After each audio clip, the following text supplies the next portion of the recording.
एक बार की बात है, रोज की ही तरह बादशाह अकबर दरबार में बैठकर अपनी प्रजा की समस्याएं सुन रहे थे।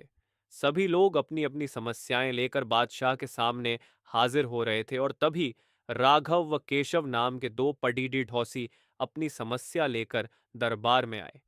इन दोनों की समस्या की जड्डी डीडीएच था। इन दोनों घर के बीच मौजूद फलों से लबालब भरा आम का पेड्डी। मामला आम के पेड्डे के मालिकाना हक को लेकर था। राघव कह रहा था कि पेड्डा उसका है और केशव झूठ बोल रहा है। वहीं केशव का कहना था कि वह पेड्डे का असली मालिक है और राघव झूठा है। पेड्डरा 6, एक और मालिक 2 का मामला बहुत उलझा हुआ था और दोनों में से कोई भी हार मानने को तैयार नहीं था।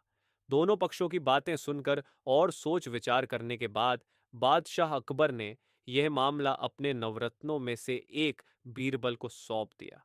मामले को सुलझाने और सच्चाई का पता लगाने के लिए बीरबल ने एक नाटक रचा। उस शाम बीरबल ने 2 सिपाहियों से कहा कि वे राघव के घर जाएं और कहें कि उसके आम के पेडी डी डीएच से आम चोरी हो रहे हैं। उन्होंने 2 सिपाहियों को केशव के घर जाकर भी यही संदेश देने को कहा। साथ ही बीरबल ने कहा कि यह संदेश देने के बाद वो उनके घर के पीछे छिपकर देखें कि राघव और केशव क्या करते हैं। बीरबल ने यह भी कहा कि राघव और केशव को पता नहीं लगना चाहिए कि तुम उनके घर आम की चोरी की सूचना लेकर जा रहे हो। सिपाहियों ने बिल्कुल वैसा ही किया जैसा बीरबल ने कहा। 2 सिपाही केशव के घर गए और 2 राघव के घर। जब वो वहां पहुंचे तो उन्हें पता चला कि राघव और केशव दोनों ही घर में नहीं थे। तो सिपाहियों ने उनकी पत्नियों को यह संदेश दे दिया।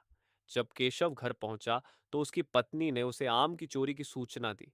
यह सुनकर केशव ने कहा, अरे भाग्यवान, खाना तो खिला दो। आम के चक्कर में अब क्या भूखा बैठा रहूं, और कौन सा वह पेडिड्डा मेरा अपना है। चोरी हो रही है तो होने दो, सुबह देखेंगे। यह कहकर वह आराम से बैठकर खाना खाने लगा। वहीं जब राघव घर आया और उसकी पत्नी ने यह बात उसे बताई तो वह उल्टे पैर पेड्डज की तरह दौड़ डपटा। उसकी पत्नी ने पीछे से आवाज लगाई, अरे खाना तो खा लीजिए। जिस पर राघव ने कहा, खाना तो सुबह भी खा सकता हूं, लेकिन अगर आज आम चोरी हो गए तो मेरे पूरे साल की मेहनत पर पानी फिर जाएगा। सिपाहियों ने दोनों के घर के बाहर छिपकर यह सारा नजारा देखा और वापस दरबार जाकर बीरबल को बताया। अगले दिन दोनों फिर से दरबार में हाजिर हुए।